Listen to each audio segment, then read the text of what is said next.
अस्सलाम वालेकुम नाजरीन, प्रोग्राम आज के मेहमान के नए एपिसोड के साथ मैं हूं आपकी मेज़बान सायरा सैयद और आज के हमारे मेहमान किसी तारुफ के मोहताज नहीं। मैं बात कर रही हूँ काशिफ मिर्जा साहब की, who is the president of all private schools federation. तो आइए चलकर उनसे जानते हैं उनकी जिंदगी का हाल अहवाल।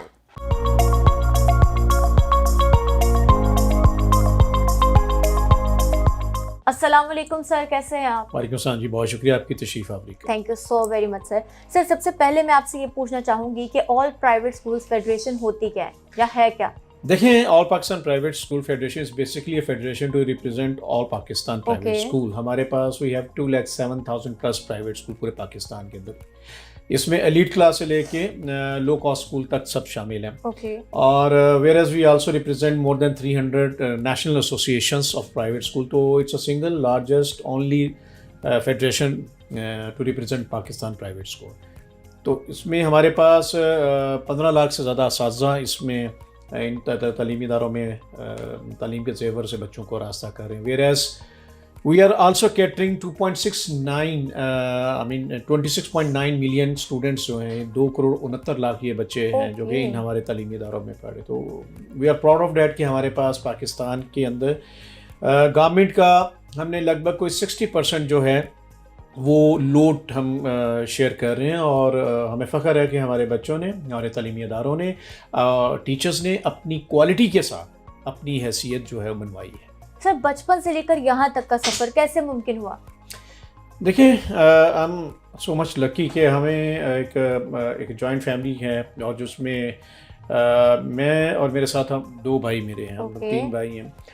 और माँ बाप की ख़ास मोहब्बत और शफ़क़त हर बच्चे को मिलती है। बट आई पर्सनली फील कि हमें शायद बहुत अच्छी माँ बाप इसलिए मिले कि आज के दौर में हम अपने आप को जब कंपेयर करते हैं उन माँ बाप से, तो आज का माँ बाप जो है उसके पास शायद उसकी टाइमिंग के हवाले से देखा जाए फुर्सत शायद नहीं है। लेकिन हमारे माँ बाप ने यकीनन हमारी एज के जितने भी लोग हैं उनके माँ बाप को ज़्यादातर ऐसे वालिदैन मिले जिन्होंने तरबियत पे, तालीम पे भरपूर तवज्जो दी। बिल्कुल, आई एग्री। यही वजह है कि हम देखते हैं आज हमारी माएँ, बहनें, बेटियाँ हमारे वक्त की माओं से बहुत ज़्यादा पढ़ी लिखी भी हैं। लेकिन मैं अमूमन अपनी उन माओं, बहनों, बेटियों को कहता हमारे घर की भी हैं कि ये गूगल माएँ हैं, यहाँ इनके पास हर चीज़ की रेसिपी है गूगल के ऊपर। लेकिन जो तरबियत हमारी बुज़ुर्गों में टाइम के हवाले से वो देती थी, उसकी वजह है कि हम आज अल्लाह ने जो तरक्की दी, मुकाम दिया, शायद वो उन माँ बाप की अटेंशन और अल्लाह की मेहरबानी से। तो वो बचपन स्कूल, कॉलेज, यूनिवर्सिटी से होते हुए I am proud of that कि मुझे government college, FC college, Punjab university जैसे तालीमी अदारों में पढ़ने का मौका मिला,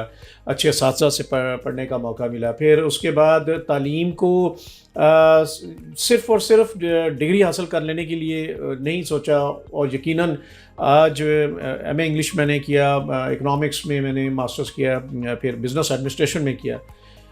जब मैं पंजाब यूनिवर्सिटी में था तो उस वक्त से शौक़ था कि स्टूडेंट लाइफ में एक्टिव लाइफ गुजारने का। तो मैं पंजाब यूनिवर्सिटी में उस वक्त MSF थी, उसका मैं प्रेसिडेंट था। और उसका फिर शायद मेरी प्रैक्टिकल लाइफ के अंदर भी बहुत असर हुआ। जैसे यूनिवर्सिटी से पास आउट हुआ तो सच्ची बात ये है कि हमारे अच्छी नौकरी क्या बुरी नौकरी भी नहीं मिलती थी। तो वो हालात उसमें भी ऐसे थे। आल दो कि आपके पास 3 मास्टर्स हों, इंग्लिश, इकनॉमिक्स, बिजनेस एडमिनिस्ट्रेशन, और आपके पास फील्ड में और कोई अपॉर्चुनिटी ना हो। इसका मतलब ये नहीं है कि आम निकम्मे थे, इसका मतलब ये था कि ये निज़ाम और ये सिस्टम ऐसा था जो कि काबिल लोगों की शायद कदर नहीं कर रहा था। सर तो जैसे हर बच्चा जब पैदा होता है या तो माँ बाप स्टैंप लगा देते हैं डॉक्टर, इंजीनियर की, या खुद से भी इंसान का एक शौक होता है बच्चे का। तो आपने भी क्या सोचा हुआ था कि आपने इसी फील्ड में आगे परस्यू करना करियर? अच्छा, मैं आपको ये बात ये बाकी हमारे बहुत बुरा कल्चर है, बदनसीबी है हमारे कि हम ट्रेंड फॉलोअर्स हैं। हम हमारे जो प्लानिंग एंड डेवलपमेंट का जो मिनिस्ट्रीज़ हैं उन्होंने शायद प्रॉपर उस पर कभी काम करना सोचा ही नहीं। ये बदनसीबी है कि तालीम को इन 75 सालों के अंदर डिलिबरेटली जो है इग्नोर किया गया। शायद मेरा शुरू से बचपन से मेरा शौक़ फ़ौज में जाने का था। मैं चाहता था कि एक आर्मी ऑफिसर बनूं। बट अनफॉर्चुनेटली किसी ने मुझे शायद प्रॉपर उस वक्त गाइड शायद नहीं किया। मेरी आई साइट थोड़ी सी वीक हो गई, तो मुझे किसी ने नहीं कहा कि आप विद ग्लासेस भी आर्मी ज्वाइन कर सकते हो। तो बट अगेन मेरी ख्वाहिश थी कि मैं आर्मी ज्वाइन करता। लेकिन एक बात मैं आपको बताऊं, अगर आपके अंदर काबिलियत है और अगर आप अपनी सलाहियतों पे भरोसा करते हैं, तो मैं आपको बताऊँ, मैंने इतनी, अल्लाह का शुक्र है, तालीम के मौके मुझे मिले, मैंने ज़िंदगी में जॉब नहीं कोई की। और जॉब ना करके, अगर मैं प्रॉब्लम हमारे एजुकेशन सिस्टम में ये है कि ये हमारे बड़ा खूबसूरत और अच्छा और आला किस्म का एक क्लर्क पैदा कर देता है। आप चाहे बहुत बड़े ऑफिसर भी हों, आप एक रवायती किस्म के वही क्लरिकल और स्टीरियोटाइप काम कर रहे होते हैं। ज़रूरत है इस पाकिस्तान को अच्छे manager. Pakistan is not a poor country, unfortunately is poorly managed. हमारे right person on right job, ये अगर जब तक नहीं आएगा, एंटरप्रेन्योर स्किल्स हम अपने बच्चों को नहीं देंगे, उनकी सोचों को नहीं बदलेंगे।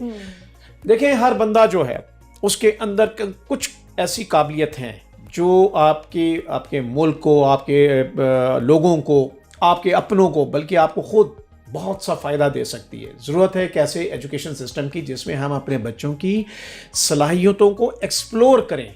हर बच्चे के अंदर कोई ना कोई खूबी है। कोई अच्छा आर्टिस्ट है, कोई अच्छा म्यूजिशियन है, कोई अच्छा फिलोसोफर है, कोई अच्छा डॉक्टर है, इंजीनियर है, कानूनदान है, प्लेयर है, क्रिकेटर है, इवन के आप देखें आर्ट से रिलेटेड बहुत सी चीज़ें, कोई अच्छा शायर है।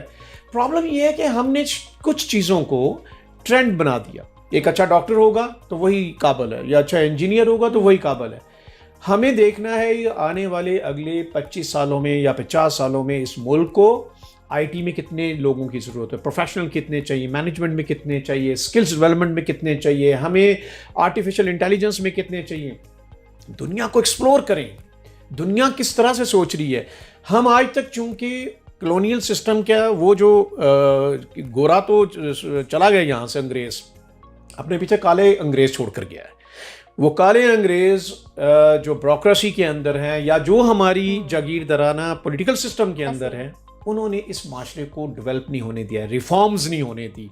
नतीजा ये है कि आज 25 करोड़ की आबादी, 65% यूथ, और हाल ये हो चुका है कि हम $1 बिलियन के लिए IMF के और दीगर जो फाइनेंशियल इंस्टीट्यूशंस हैं उनसे मिन्नतें कर रहे थे, जबकि हमारे यहाँ पे 97% आज भी नेचुरल रिसोर्सेज अनएक्सप्लोर्ड है।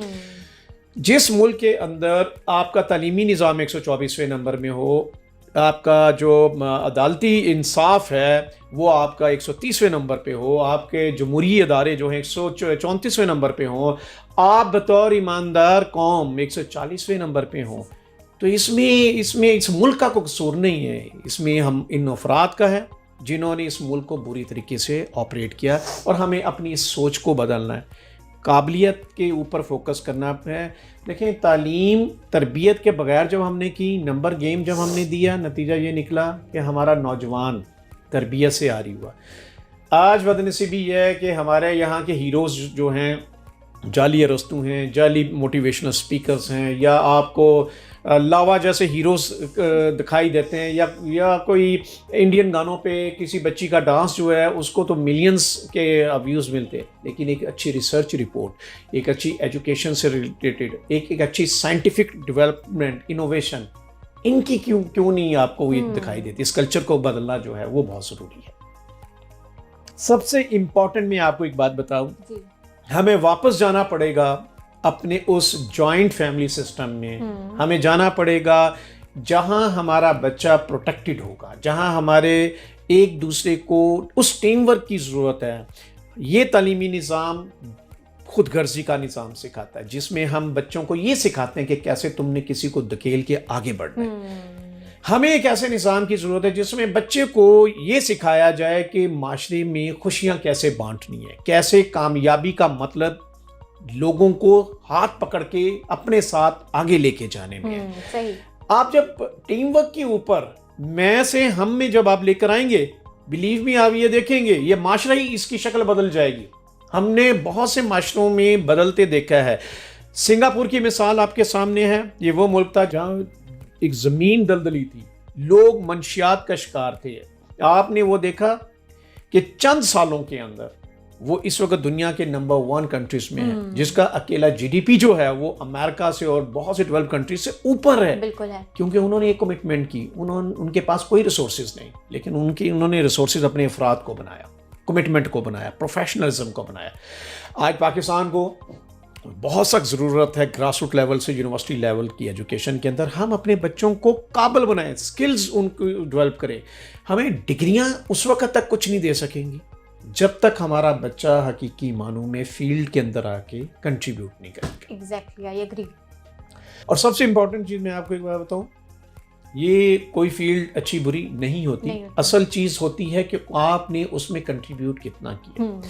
तो पाकिस्तान के अंदर बहुत ज़्यादा रिफॉर्म्स की ज़रूरत है हर शोबे में, ख़ास तौर पे आपको एजुकेशन में, आपको हेल्थ में, आपको जस्टिस सिस्टम के अंदर, पॉलिटिकल सिस्टम के अंदर रिफॉर्म्स की ज़रूरत है।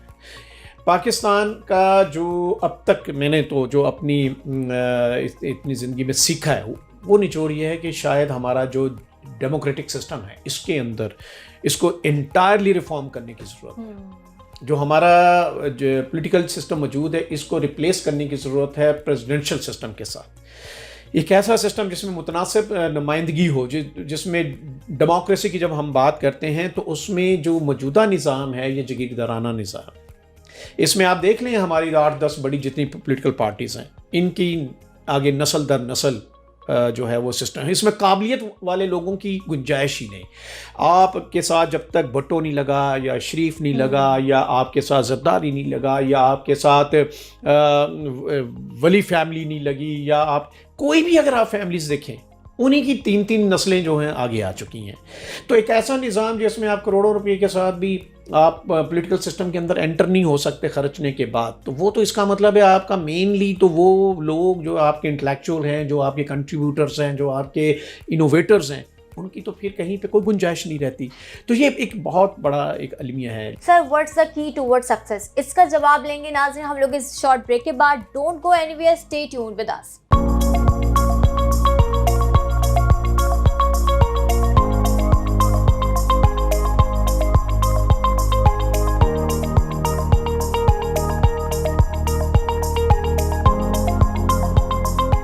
वेलकम बैक नाज़रीन। तो ब्रेक पे जाने से पहले मैंने सर से ये सवाल किया था कि what's the key toward success. जी सर। देखिए, मैं तो एक बात ज़िंदगी में सीखी है अपने करियर के अंदर के कोई शॉर्टकट कोई भी नहीं है सक्सेस का। द ओनली की इज़ प्रोफेशनलिज्म एंड कमिटमेंट। अगर आपने अपने कमिटमेंट्स को पूरा किया है, अगर आपने प्रोफेशनली हर चीज़ को डील किया है और आपने अपनी बेस्ट क्वालिटी जो है वो प्रोड्यूस की है, तो definitely you will have success. अगर आप सक्सेस का मायने आपकी नज़र में एक्सेल है, अपनी क्वालिटी के अपने आप को बेहतर तौर पे मनवाना है, तो यकीनन you have to produce something much better as compare to the others. तो यकीनन मेरा अपने स्टूडेंट्स को, अपने बच्चों को भी हमेशा मैं यही कहता हूँ कि आप काबिलियत में जाएं और कामयाबी आपके पीछे है। यकीनन इसमें और कोई दूसरा कोई की जो है वो हो नहीं सकती। तो आप you have to produce something much better, और वो आपकी क्वालिटी। सर, लाइफ में कभी आप डीमोटिवेट हुए? डीमोटिवेशन तो नहीं होती है, अलबत्ता नाकामियों से मैं बहुत ज़्यादा मोटिवेटेड होता हूँ, क्योंकि जब आपको नाकामी मिलती है तो आपको you have to analyse yourself कि कहाँ आपसे गलती हुई है, कहाँ आप उसको बेहतर कर सकते हो। और जब आपको ये पता चलता है कि ये नाकामी की जो वजह थी वो ये है और आपकी कहीं ना कहीं को कोताही थी या कमी थी, तो नेक्स्ट टाइम आप उसी मोटिवेशन के साथ आगे बढ़ते हैं। और यकीनन डिमोटिवेशन उसी वक्त होती है जब आप अपनी नाकामियों से सीखते नहीं। अगर आपके अंदर वो जो सीखने का जो एलिमेंट है वो मौजूद है तो आप आगे बढ़ते हैं। तो कामयाबी हमेशा टीम वर्क और कमिटमेंट का नाम है और नाकामियों से सीखने का नाम है। कोई ऐसी कमी जो आज तक आपको अपनी ज़िंदगी में महसूस होती हो? कोई ऐसी कमी तो शायद नहीं है। हाँ, ख्वाहिश थी कि मैं एक जो है वो एक आर्मी ऑफिसर बनता, लेकिन अल्लाह ने मुझसे शायद बहुत अच्छा, उससे ज़्यादा काम बेहतर लिया है। और यकीनन नज़रियाती सरहदों की हिफाजत जो है वो एक तालीम के शोबे से की जा सकती है। अलबत्ता वो कमी जो अगर कोई है भी, तो मैं उम्मीद है कि मैं अपने बच्चों, अपने स्टूडेंट्स, अपनी औलाद, इनके ज़रिए जो है वो कमी इंशाल्लाह वो दूर होगी और ज़्यादा मजबूती आएगी। कोई रिग्रेट रहा हो आपको लाइफ में? ऐसा कोई नहीं रिग्रेट। हाँ, ये ज़रूर है कि हम ज़्यादा बेहतर परफॉर्म कर सकते थे, और यकीनन इस मुल्क के अंदर जो इस मुल्क के अंदर मौजूद है, जो इस हमारी ज़मीन हमारी माँ ने हमें दिया है, हम उससे ज़्यादा बेहतर इसको वापस कर सकते थे। और यही सोच होनी चाहिए। रिग्रेट किस बात का? हमने जो दुनिया में कमाया बनाया वो इसी खाली हाथ आए थे, खाली हाथ जाना है। But again we have to do something, we have to deliver. हमेशा ये जो है ना मायूसी वाली, मैं बहुत से कई लोगों से देखता हूँ कि जी इस मुल्क में कुछ नहीं है। इस मुल्क में बहुत कुछ है। ये हमारी ज़मीन हमारी माँ है, लेकिन हमें भी तो अपनी माँ को जो कुछ उसने हमें दिया है हमने उसको जवाब में वापस करना है। ये अप्रोच रखनी ज़रूरी है। मौजूदा हुकूमत को लेकर आप क्या कहेंगे? मैं मौजूदा हुकूमत या इससे माजी की 75 साल की जितनी भी हुकूमतें हैं इनको मैं क्या कहूँ, जब तक जागीरदाराना एक निज़ाम हुकूमत है, जमहूरियत है, ये डिलीवर नहीं कर सकती। इसकी जगह किसी को भी आप बैठा देंगे, चाहे आप फरिश्ता भी ला के बैठा देंगे, इस निज़ाम के अंदर ना आप ग्रो कर सकते हैं ना आप डिलीवर कर सकते हैं। आपको फोकस करना पड़ेगा रिफॉर्म्स के ज़रिए, आपको फोकस करना पड़ेगा सदारती निज़ाम के ज़रिए। वही मेरा ख्याल है इस मुल्क के मसाइल का बेहतर हल कर सकते हैं। सर, ये जो नया साल 2023 है, इसमें क्या देखने पाकिस्तान के हालात? देखिए, जो पाकिस्तान की दिस ईयर हमारी उम्मीद तो और दुआएं तो हैं कि पाकिस्तान के लिए बहुत बेहतरी आए, और अल्लाह ने चाहा इंशाल्लाह ऐसा ही होगा। इसमें ज़रूरत है कि हमारे जो टॉप लीडरशिप है उसको बहुत ज़्यादा तहम्मुल और बुर्दबारी का मुजाहरा करना है। देखें, हमने 2022 में बहुत कुछ अपना वक्त ज़ाया किया है। मेरा ख्याल है कि ये एक ऐसी लड़ाई थी जिसका हासिल किसी को कुछ भी नहीं हुआ, लेकिन इसका पाकिस्तान को नुकसान बहुत ज़्यादा हुआ।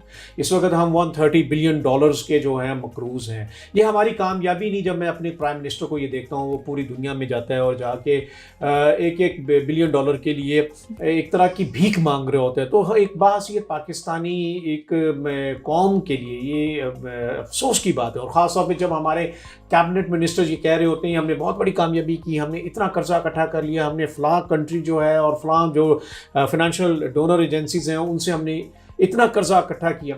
तो ये एक बात ये पाकिस्तानी हमारे लिए सबके लिए शर्म का मुकाम है कि हम इतना कुछ रिसोर्सेज होने के बावजूद हम अपनी यूथ को क्यों नहीं मोबिलाइज कर सके, हम उन अदारों में उन जगहों पे क्यों नहीं पेनिट्रेट कर सके जो हमारे हमसाय कंट्रीज़ के अंदर। अभी हम चाइना की इकोनॉमी देखते हैं, वो इस वक्त बीट कर रही है अमेरिका को, जबकि 1949 हमसे 2 साल लगभग उसके बाद उनको जो है हकीकी आज़ादी मिली, लेकिन अगेन उनकी जो आज इकोनॉमी है $20,000 बिलियन से बढ़ी है। और आज भी पाकिस्तान की इकोनॉमी जो है वो मुश्किल जीडीपी हम देखते हैं तो 380 के नज़दीक दिखाई देता है, कभी कम हो ज़्यादा। और अगर आप इंडिया को भी हम देख लेते हैं तो इंडिया की जो इस वक्त दुनिया की 5वीं बड़ी इकोनॉमी बन गई है। तो पाकिस्तान के अंदर पोटेंशियल है। 2075 में जाके ये तवक्को की जा रही है कि पाकिस्तान जो है वो शायद पहली 10 बड़ी इकोनॉमीज़ में शामिल हो सकता है। लेकिन आप ये देखिए after 50 year, more than 50 year, तो ऐसा क्यों है कि हमारे पास हर रिसोर्सेज हो और हम आज भी अपनी इकोनॉमी को बूस्ट ना कर सकें। ज़रूरत है कि अब हमें अपनी नस्लों का सोचना चाहिए। मैं 2 चीज़ों के ऊपर ज़रूर गुजारिश करूँगा। एक, अपने एजुकेशन सिस्टम को रिफॉर्म करें, और वो है तालीम और तरबियत के साथ। हमने नंबर गेम में अपने बच्चों को खुदगर्ज निज़ाम दे दिया जिसमें गिरा के आगे बढ़ना सिखाया। बच्चे के पास स्किल नहीं है, हमें उनको स्किल देनी है और एकेडमियाँ और इंडस्ट्री को जो है वो लिंकअप करना है। दूसरी तरफ हमारे प्लानिंग और डेवलपमेंट के जो लोग हैं, हमारी इस मिनिस्ट्री को ये काम करना है कि हमें फ्यूचर हंट करने के कहाँ पे हमें ज़रूरत है, कितनी हमें क्वांटिटी में, किस क्वालिटी के, कौन से लोग चाहिए, कितनी स्किल्स को प्रमोट करना है, जेंडर इक्वलिटी का हमें ख्याल रखना है, हमें अपने मुल्क की यूथ को हमें रास्ता देना है, एंटरप्रेन्योरशिप के लिए हमें राह हमवार करनी है। देखें, अब तो हमारी नेशनल सिक्योरिटी काउंसिल के अंदर भी आपकी जो नेशनल इकोनॉमी है, जो आपकी कौमी सलामती है, वो लिंक्ड अप हो गई है मैशत के साथ। तो जब आपकी मैशत जब कंप्रोमाइज़ होती है तो आपकी नेशनल सिक्योरिटी कंप्रोमाइज़ होती है। लिहाजा जब तक आपको नेशनल इकोनॉमी को जो है वो बूस्टअप उसी वक्त मिलेगा जब आप जो है इंडस्ट्री को प्रमोट करेंगे। इंडस्ट्री तब प्रमोट होगी जब आप इंटरनेशनल डोनर लेकर आए, इनको इन्वेस्टर्स को लेकर आए, लेकिन आपका लोकल इन्वेस्टर जब प्रोटेक्टेड नहीं होगा, जब उसके अंदर कॉन्फिडेंस नहीं आएगा, रजीम चेंज होती रहती है, रजीम चेंज होने से आपकी इकोनॉमी डिस्टर्ब नहीं होनी चाहिए। तो यकीनन मैं ये समझता हूँ कि इस लम्हे में हमें 2023 इसके साथ हमें लॉन्ग टर्म प्लानिंग भी करनी है, हमें शॉर्ट टर्म प्लानिंग भी करनी है, और वो इकोनॉमी की मजबूती के साथ करनी है। गवर्नमेंट वैसे आपके साथ कोऑपरेट या कोऑर्डिनेट करती है? देखिए, बहुत सी चीज़ों में हम गवर्नमेंट से इंटैक्ट होते हैं, कोऑपरेशन होता है, लेकिन बहुत सी चीज़ों में वो इस चीज़ की जहमत भी नहीं करते।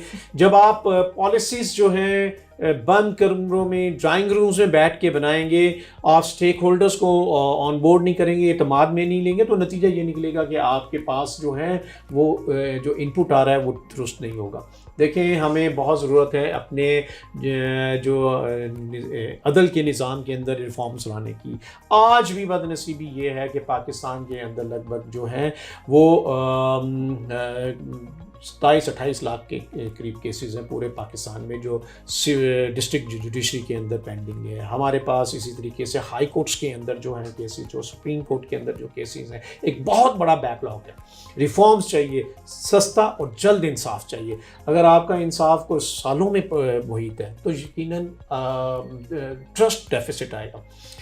आपका निज़ाम अदल अच्छा हो जाए, आपका निज़ाम तलीम अच्छा हो जाए, ये दो चीज़ें अगर आपकी हो जाए तो यकीनन इससे शौर होगा और करप्शन में कमी आएगी। और जब आप फैसिलिटेट करेंगे इंडस्ट्री को तो यकीनन एंटरप्रेन्योरशिप प्रमोट होगी और फिर इस मुल्क के बहुत से मसाइल जो हैं वो हल होंगे। फिर मैं ये कहूँगा कि जैसे आपको एक नेशनल लेवल के ऊपर एक सदारती निज़ाम की मौजूदगी में जब नीचे ग्रासरूट लेवल तक वो प्रोविंसेस को इख्तियारात मिले, इख्तियारात के बाद जो नीचे जो है आपकी डिस्ट्रिक्ट गवर्नमेंट्स को इख्तियारात उसके नीचे मिले, तो यकीनन आपका पूरा पाकिस्तान जो है उससे फ़ायदा मंद होता है। हमने देखा माजी में भी कि डिस्ट्रिक्ट गवर्नमेंट्स के अंदर बड़ा ज़बरदस्त प्रमोशन हुआ और तरक्की जो है ग्रासरूट लेवल तक की। तो सर, कौन सी गवर्नमेंट ने आपको सबसे ज़्यादा कोऑपरेट आपके साथ किया, क्या कोऑर्डिनेट किया? देखिए, मैं इसको दूसरी एंगल से देखता हूँ। पूरे पाकिस्तान की 75 ईयर की अगर हम तारीख उठा के देते हैं, आल्दो मैं बहुत ज़बरदस्त हामी हूँ जमहूरियत का और जमहूरी इदारों की मजबूती का, बट अगेन जब मायूसी होती है अगर हम स्टैट्स देखते हैं तो आपको दिखाई देता है कि आल्दो के डिक्टेटरशिप या फौजी जो आमरीत जिसको हम कहते हैं, जब उसकी अंदर वो अच्छी चीज़ नहीं है। लेकिन हम यही देखते हैं कि जब फोकस्ड होता है, जब इख्तियारात चंद लोगों के हाथों में आते हैं तो तरक्की का लेवल भी है। अगर आप देखते हैं सदर अयूब का दौर, जी, तो उसमें आपका जीडीपी जो था 11% पे गया। फिर हमने ग्रोथ जो उसकी थी एनुअल थी, फिर हमने ये देखा कि ज़िया के दौर में, जनरल मुशर्रफ के दौर में ये 9 to 9.9% तक जीडीपी गया। वेयर एज हम जब आते हैं जमहूरियत में, तो चाहे वो भट्टो की जमहूरियत थी या वो बेनज़ीर भट्टो थी, नवाज शरीफ था, जुनीजो गवर्नमेंट थी, या फिर आपको नवाज शरीफ का सेकंड रजीम, बेनज़ीर का सेकंड, फिर ये जरदारी जब प्रेसिडेंट थे उनका जो दौर, और अब फिर जो दोबारा तीसरी मरतबा नवाज शरीफ को दौर को मिला, इवन अभी इमरान खान, कोई भी गवर्नमेंट जो है वो 5 to 5% जीडीपी से ऊपर नहीं जा सकती। तो क्या वजह है? इसकी वजह यह है कि जो मौजूदा जो हमारा डेमोक्रेटिक सिस्टम है, जिसके अंदर जागीरदाराना निज़ाम है, जिसके अंदर मुख्तलिफ पार्टीज़ की ब्लैकमेलिंग है, नतीजा ये होता है कि आप एक तरह की ब्लैकमेलिंग का शिकार होते हैं और वो ऑप्टिमम यूज़ जो अपने रिसोर्सेज का कर सकते थे वो आप नहीं कर पा रहे। लिहाजा एक तो ज़रूरत इस बात की है कि हमें ये देखना है कि कौन सा निज़ाम जो है हुकूमत उसकी मौजूदगी में पाकिस्तान ग्रो कर सकता है। यकीनन अच्छा, कुछ लोग ये कहते हैं जी अयूब का जो दौर था तो वो तो सदारती निज़ाम वो फेलियर था। नहीं, वो फेलियर नहीं था। उसी में तो आपकी जो इंडस्ट्री प्रमोट हुई थी और उसी में आपको ज़रूरत पड़ी थी कि मैक्सिमम आप इंडस्ट्री की फुटिंग करते।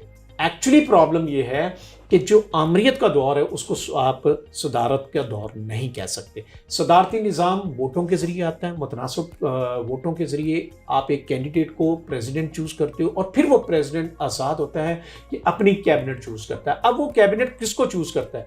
वो जो है पार्लियामेंटेरियंस को चूज़ करने का वो पाबंद नहीं होता, वो किसी भी काबिल बंदे को अपनी कैबिनेट का हिस्सा बनाता है, क्योंकि आफ्टर 5 ईयर उसको दोबारा अवाम में जाना है और वो अपनी अवाम को तब ये नहीं कह सकता कि मेरी गवर्नमेंट को फ़लान ने टोपल किया या मेरी गवर्नमेंट को फ़लान की ब्लैकमेलिंग का शिकार हुआ। लिहाजा जब आप उसको, पूरी दुनिया में 82 कंट्रीज हैं जहाँ पे सदारती निज़ाम कामयाब हुआ और उन्होंने डिलीवर किया। आप बड़ी से बड़ी देख लें, आप चाहे रशियन गवर्नमेंट देखें, आप चाइनीज़ गवर्नमेंट को देखें, आप टर्किश गवर्नमेंट को देखें, आप इवन के मलेशिया की गवर्नमेंट को देखें। यहाँ इन लोगों ने तरक्की कब की? कोरियंस ने तरक्की कब की है? जब इनके सदारती निज़ाम ने उनको 15-15, 20-20 साल मेहनत करने का मौका मिला और उन्होंने डिलीवर किया। और आज आप देख लें, चाइना का जो विजन था 25 साल का उन्होंने प्लान दिया, उसमें वो कामयाब है। तीसरी मरतबा भी उनका प्रेसिडेंट वो जीता है क्योंकि उसने डिलीवर किया है। फिर आपको आवाम के पास जब जाते हैं तो आपकी बास्केट में बहुत कुछ होता है उनको दिखाने के लिए, देने के लिए कि ये चीज़ें मैंने की। तो आई एम श्योर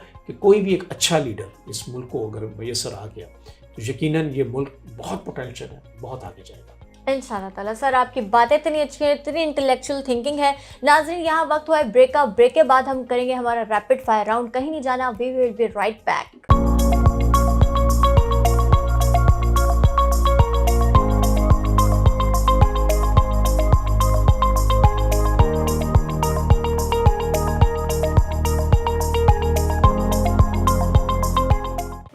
नाज़रीन, तो हम लोग बात कर रहे थे काशिफ मिर्ज़ा साहब से, जिनका मैंने बताया कि बड़ी इंटेलेक्चुअल थिंकिंग है और बहुत ज़्यादा मतलब इन्होंने बातें की जो मुझे बहुत अच्छी लगी और मैंने बड़े आराम से सुनी और मैंने कहा कि हाँ इंशाल्लाह जैसे ये कह रहे हैं, ये बता रहे हैं, वैसे ही अल्लाह हमारे पाकिस्तान को तरक्की दे अगर ऐसा हो जाए तो।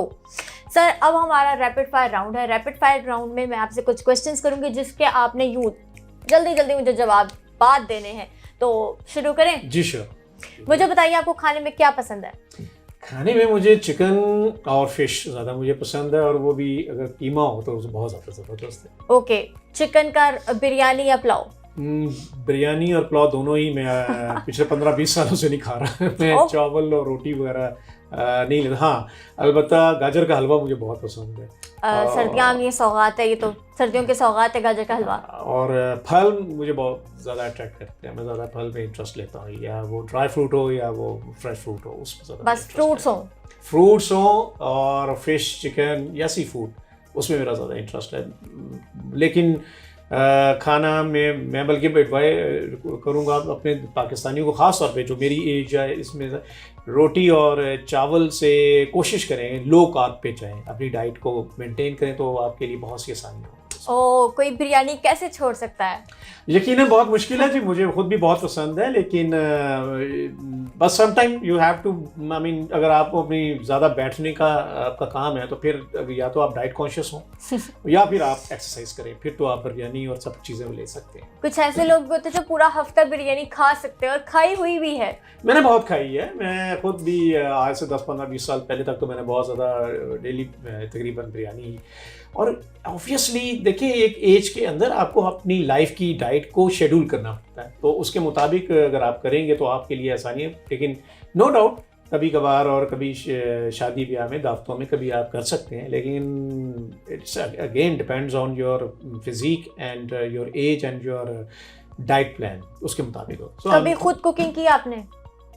मैं बड़ा ज़बरदस्त चीज़ बना लेता हूँ कुकिंग में। मुझे अंडा बॉईल करना आता है, चाय बनानी आती है, कॉफ़ी बनानी, मैगी नूडल्स बनाने आते होंगे। तो बाकी आई एम ब्लेस्ड विद, मेरी बीवी बड़ी अच्छी है जो बहुत सी चीज़ों में मुझे हेल्प आउट करती है। मेरे ऑफिस के अंदर मेरे साथ मेरे कलीग्स बड़े अच्छे हैं जो मुझे बहुत मौका देते हैं खाने पीने का, तो फिर कुछ चीज़ों में मैं ब्लेस्ड हूँ, मुझे बनी बनाई मिल जाती है। बनी बनाई मिल जाती है। कभी ऐसा हुआ है कुछ खाने का मूड हो और वो हाजिर हो गया आपके सामने? मरतबा हुआ है। I'm lucky one कि मैं अल्लाह से जो भी मैं सदके दिल से मांगता हूँ और उसमें मुझे वो बहुत सी चीज़ें जो हैं वो ज़बरदस्त मिलती हैं। I'm really lucky। और ना सिर्फ खाने पीने में, बहुत सी चीज़ों में काफ़ी हद तक अल्लाह ने मेरी बहुत सी ख्वाहिशात को हमेशा कबूलियत बख्शी, तो मैं लकी हूँ। अब गुड डे क्या है आपकी नज़र में? यस, ये बड़ा इंपॉर्टेंट है, हर एक की अपनी एक सोच होती है, लेकिन मेरे 2-3 चीज़ें में, एक तो जिस दिन मैं, मेरे माँ बाप चूँकि अल्लाह को प्यारे हो चुके हैं, तो जब मैं अपनी माँ बाप को मिलने जाता हूँ, उनको सलाम करने कब्रिस्तान जाता हूँ, मेरे लिए वो एक गुड डे है। और ऑब्वियसली हर साल का नया और अपनी बर्थडे का भी नया, मैं हमेशा सूरह यासीन के साथ एंड करता हूँ और उसका आगाज़ करता हूँ, तो ये एक थोड़ी सी ये मेरे लिए उस दिन ख़ास अट्रैक्शन होती है। ऑब्वियसली बाकी आपकी फैमिली, आपकी कामयाबियाँ, बहुत सी चीज़ें जो हैं वो गुड डे हैं, लेकिन मैं ये समझता हूँ सबसे गुड डे वो है जब आप किसी दिन कुछ डिलीवर करते हैं, जब आप किसी की होंठों पर मुस्कुराहट लेकर आते हैं, किसी की परेशानी में आप उसको हेल्प आउट करते हैं, तो सबसे ज़्यादा गुड डे वही है। शेर और शायरी से लगाव है? मैं बहुत ज़्यादा अच्छा लिसनर नहीं हूँ, लेकिन कुछ अशार जो हैं मुझे बिल्कुल अट्रैक्ट करते हैं। मैं जो शायर हजरात और ख़वातीन, उनका बहुत दिल से एहतराम करता हूँ। कुछ अच्छी पोइट्री, बिलखसूस मैं इकबाल को बहुत स्टडी मैंने किया और इंस्पायर्ड भी हूँ। कुछ इरशाद करेंगे? मुझे सिर्फ एक शेर आता है, वही वो अक्सर मेरे दोस्त भी ये कहते हैं कि काशिफ मिर्ज़ा को सिर्फ एक ही शेर आता है, और वो मैं अपने डेडिकेट करता हूँ अपने हमेशा असातिज़ा को, अपने माँ बाप को, अपने तालीम से वाबस्ता, मतलब अपने उन तमाम प्यारों के नाम करता हूँ, और वो है सूरज हूँ ज़िंदगी की रमक छोड़ जाऊँगा, सूरज हूँ ज़िंदगी की रमक छोड़ जाऊँगा, मैं डूब भी गया तो शफक छोड़ जाऊँगा। तो ये एक उस्ताद की शान में है कि जो जाने के बाद भी अपने नस्लों के आगे एक ऐसी नस्ल तैयार कर जाता है जिसके असरात उस उस्ताद की झलक देते हैं। तो ये मुझे हमेशा इंस्पायर करता है। कभी ज़िंदगी में कभी भी गाना गाया?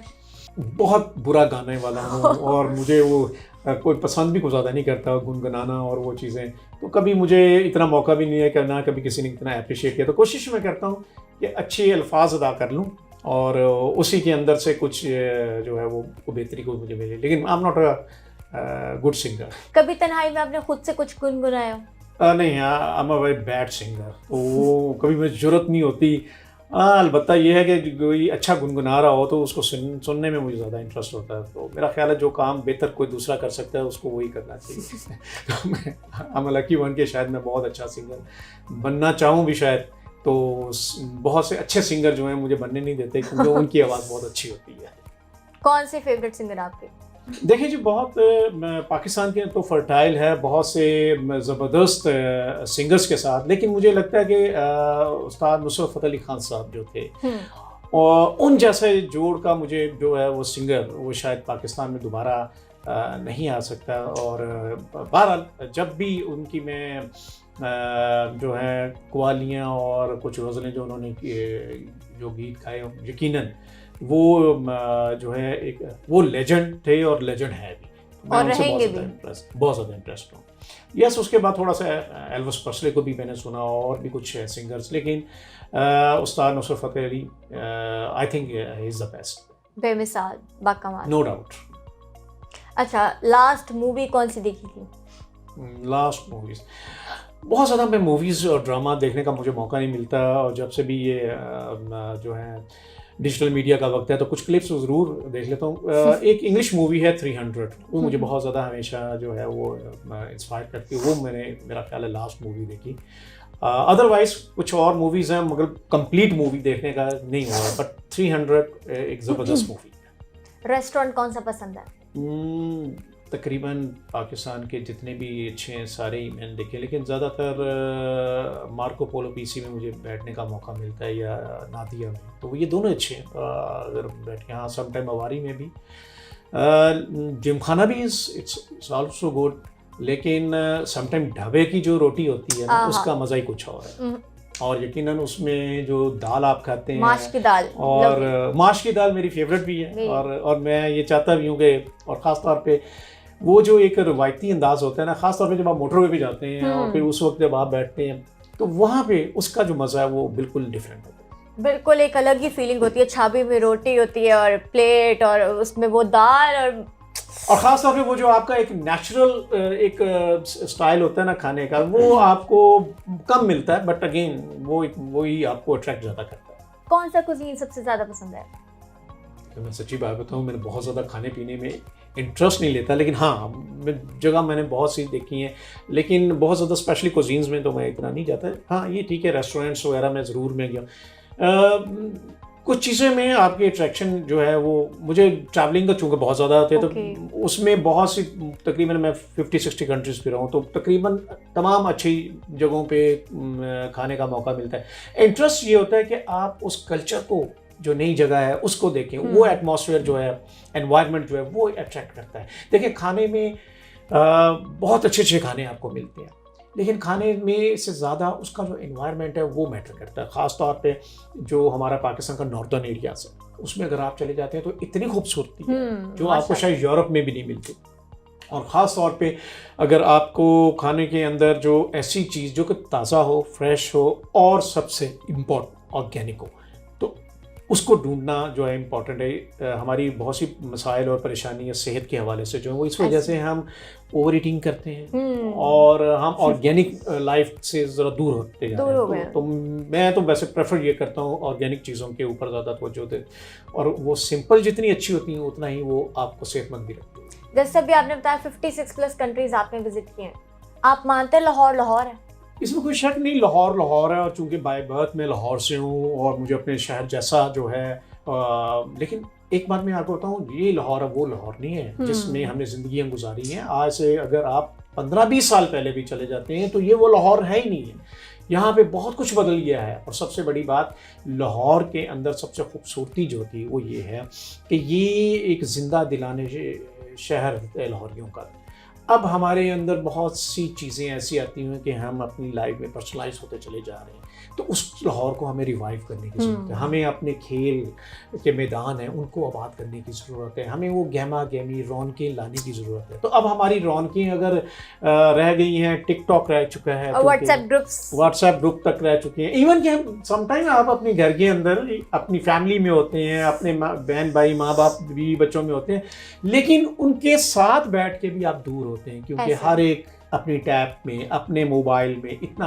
तो ये वो लाहौर नहीं है। बहरहाल लाहौर लाहौर है और उसमें पूरी दुनिया में फिरने के बावजूद भी आपको अपना मुल्क, अपना शहर सबसे अहम होता है। बट अगेन उसका कल्चर मैटर करता है। हम अपने कल्चर से दूर होते जा रहे हैं। यही वजह है कि आप अब देखें बदनसीबी कि आज हमारे यहाँ जाली रस्तू मिलते हैं, जाली आपको टिकटॉकर सेलिब्रिटीज़ बनते हुए मिलते हैं, जाली आपको मोटिवेशनल स्पीकर मिलते हैं। और यहाँ तो जी बहुत से ऐसे करैक्टर हैं। देखिए, हमें अपने हीरोज़ भी आइडेंटिफाई करने की ज़रूरत है। अनसंग हीरो जिन्होंने पाकिस्तान के लिए डिलीवर किया, हमें रोल मॉडल उनको अपने बच्चों को बनाना है। ये देखो, ये है वो पाकिस्तानी जिसने पाकिस्तान के लिए काम किया। जब तक ये कल्चर नहीं हम लेकर आएंगे अपनायत का, जॉइंट फैमिली सिस्टम का, शायद हम अपने उस लाहौर से बहुत दूर होते जाएंगे जो दर हकीकत जिंदा दिलाने शहर लाहौर था। मूवीज तो आप नहीं देखते, आपने कहा। मैं देखता हूँ but I am very much selected. बहुत टाइम की वजह से उतना टाइम नहीं मिलता, 1.5-2 घंटा उसको, लेकिन मैं बिल्कुल देखता हूँ। लेकिन ज़्यादातर इंफॉर्मेटिव और या डॉक्यूमेंट्री मूवीज़ में मुझे इंटरेस्ट होता है, या फिर हिस्टोरिकल मूवीज़ में मुझे होता है। हिस्ट्री में बहुत फेवरेट्स एक्ट्रेस पाकिस्तान के हवाले से तो चूँकि शायद बहुत ज़्यादा मौका नहीं मुझे मिला। शान एक अच्छा अदाकार है, ऑब्वियसली उसने खासा एक अच्छा इमेज अपना क्रिएट किया। लेटेस्ट आजकल का मूवीज़ बड़ी अच्छी आ रही हैं, लेकिन मुझे आई थिंक एंजेलिना जूली जो है वो एक हीरोइन में, और किसी वक्त में शैन कॉनरी जो था उसके साथ भी रॉजर मूर भी था। बट अगेन अब जो मूवीज़ में बहुत कुछ दिखाया जो जा रहा है वो कुछ ऐसा हो चुका है कि जो शायद हमारा पाकिस्तानी कल्चर के मुताबिक नहीं, अब भी नहीं रखता। तो बेहतर यह है कि हम अपने बच्चों को हिस्टोरिकल मूवीज़ और हिस्ट्री से रिलेटेड चीज़ों की तरफ लेके जाएं ताकि वो फिल्में भी देखें, साथ साथ अपनी हिस्ट्री को भी जानें। तो मुझे ज़्यादा इंटरेस्ट हिस्ट्री मूवीज़ में। सर, यहाँ मैं आपसे एक आखिरी सवाल करूँगी जो हर किसी से करती हूँ, आपके नज़दीक ज़िंदगी क्या है? बड़ी इंपॉर्टेंट है जी। मैं तो खुद इस सवाल के जवाब में आज तक हूँ, लेकिन मेरा ख्याल है ज़िंदगी अपनों में खुशियाँ बांटने का नाम है। ज़िंदगी ये नहीं है कि आपने इतनी जायदाद बना ली, इतनी फैक्ट्रीज बना ली, इतनी बिल्डिंग बना ली। ज़िंदगी ये है कि आपके माँ बाप, बहन भाई, बीवी बच्चे, आपके अपने, आपके रिश्तेदार, दोस्त, अहबाब। और मैं तो ये बिलीव करता हूँ कि रिश्ता निभाने का नाम है। रिश्ते उसका नाम नहीं कि वो आपके खूनी रिश्ते हैं। बहुत से रिश्ते हमें अपने इर्द गिर्द मिलते हैं जो कि वो आपके खूनी रिश्ते तो नहीं होते, लेकिन आपके खूनी रिश्तों से ज़्यादा। तो मेरे ख्याल में जो ज़िंदगी रिश्ते निभाने में है और रिश्तों के तकद्दुस में है, एहसास में है। अगर आप एहसास किसी का करेंगे तो आपको लौट के एहसास मिलेगा। वो एहसास आपको अपनों में भी करना है, अपने रिश्तेदारों में, अपने प्यारों में, अपने इर्द गिर्द में, अपने मुल्क के लोगों में और अपने वतन से करना है। तो यही रिश्ता जो है, यही ज़िंदगी है। So thank you very much sir, आपने हमें अपना कीमती वक्त दिया। नाजरीन, ये था हमारा आज का प्रोग्राम। आपसे मुलाकात होगी इंशाल्लाह फिर एक नए मेहमान और एक नए एपिसोड के साथ। तब तक मुझे मेरी टीम को दीजिए इजाज़त। अल्लाह हाफिज़।